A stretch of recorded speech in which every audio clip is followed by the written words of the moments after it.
Thank you very much, Bashkim. As a good Swiss, I will speak English. So we don't need translation and we can save time. But when you don't understand something, you can ask afterwards also, and I will explain in French or in German as you like. I would like to start with 2 excuses and then the 3 main concerns I have, and perhaps 5 propositions what I would do as a Social Democrat when I get the majority of the votes in an election. The 2 excuses first.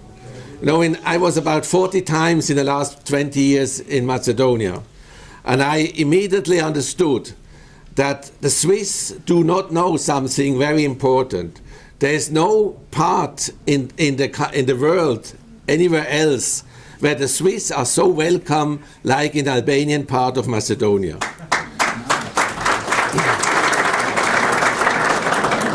And I would like to excuse myself that you have not been treated as well here than we are treated in your country at home. The second point, it's also an excuse, perhaps. You know, the girlfriend of the biggest writer of Switzerland, of Mr. Frisch, Max Frisch, was one of the biggest writers in the 20th century in Switzerland. His girlfriend was Mrs. Bachmann. And he liked one element of one of the biggest poems of Mrs. Bachmann very much, where she said that today you don't need courage in front of the enemy. Today the main point is have courage before your friends. Because when they are friends, you have to tell them the truth. And sometimes the truth is not very nice. That's why, don't forget, I try to have the courage before my friends. The 3 points, I think, are alarming of today's Macedonia, and which is the biggest challenge of every politician which gets a mandate in the government or in the parliament today, are the following. In the last 10 years, the country disintegrated on ethnic divided more than ever before. You have today a non-integrated Macedonia, divided between the ethnies, more than 10 years ago. The second point, the politics is not enrooted in the society. We have a huge disintegration between the democracy and the citizens, between politics and citizens. Those who have a mandate, they have no legitimacy in the society. There's a huge second divide between the citizens and politics. And this is a catastrophe, because this means that democracy is not functioning. And the third element, there is a despotism and a corruption and a nepotism which is marking the downsliding of economy. To people who can, they leave the country, and those who can't leave, they despair economically. Both said similar things already before me. And this is alarming, because when these 3 processes are not stopped, you can't find the future, you will find the end of Macedonia. That's why the biggest challenge is to stop these processes and to turn them back, that you find a reintegration in any point, politically, ethnically, and economically. And I think, very modestly, 5 points have to be done, and I would wish that everybody who is elected goes on this line, especially the Social Democrats, which is my family, and I expect most of my family, as you know. The first is, stop the occupation of the state by 2 parties, the 2 majoritarian parties of the 2 ethnic groups. There is a colonization of the state. You can say a domestication of the state by these 2 majorities, which is insane for democracy. And this excludes, this limits the rule of law, and the rule of law is not valuable for those who make the biggest mistakes and are the biggest illegal actors, some of the ministers, for instance. You have to open the state, you have to strengthen democracy, And I could have a lot of propositions how to do that. I have now time. And you have to share the power. Also, those who win, they don't have all the power. You have to share the power between the ethnicities, and you have to share the power with the opposition. Losing elections is not being dead. It's not being out. It's just having less power. But less power is also power.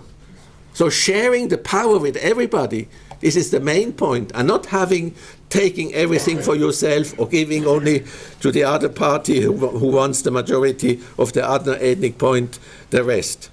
Second point, you have to rewrite the constitution, especially the first articles. You know, in the Swiss constitution, everybody is a Swiss, not only the German people, the French people as well.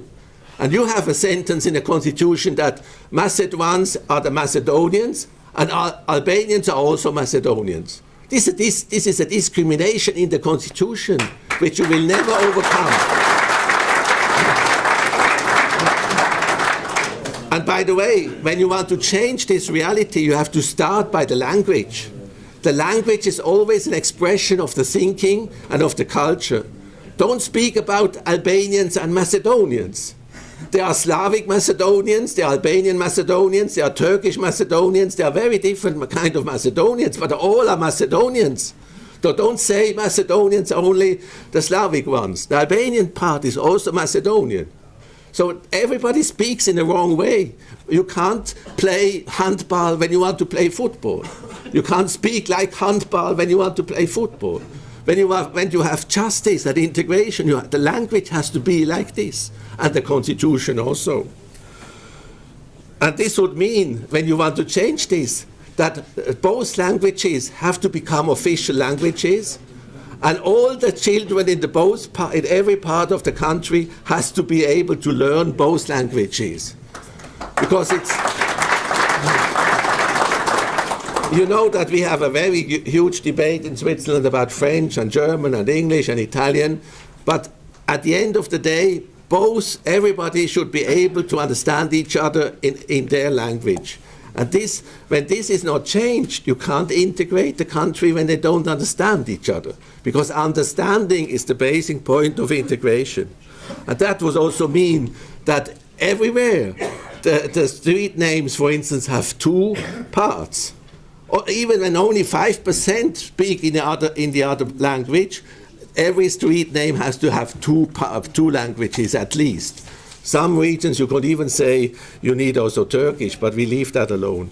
By the way, when the Slavic part learns Albania and the Albanian part also learns the Slavic language, both languages are continental languages. It's like the Germans and the French. You learn the people also outside the border which speak this language, and there are always many people who speak this language outside the border.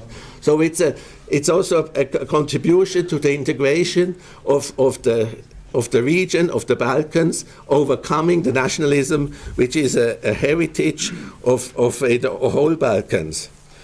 And another point is you have to guarantee the autonomy and the self-government of the local authorities for everybody. And this has to be in the law, and the law has to be respected independently of the majorities of the parties in one commune or in the other. This is a shame that this does not happen. And in this sense, it's true that the Ohrid agreement is not enough anymore, because it's only a framework. And I'm very happy that the president of the Socialists says we have to go on, we have to do more than the Ohrid agreement.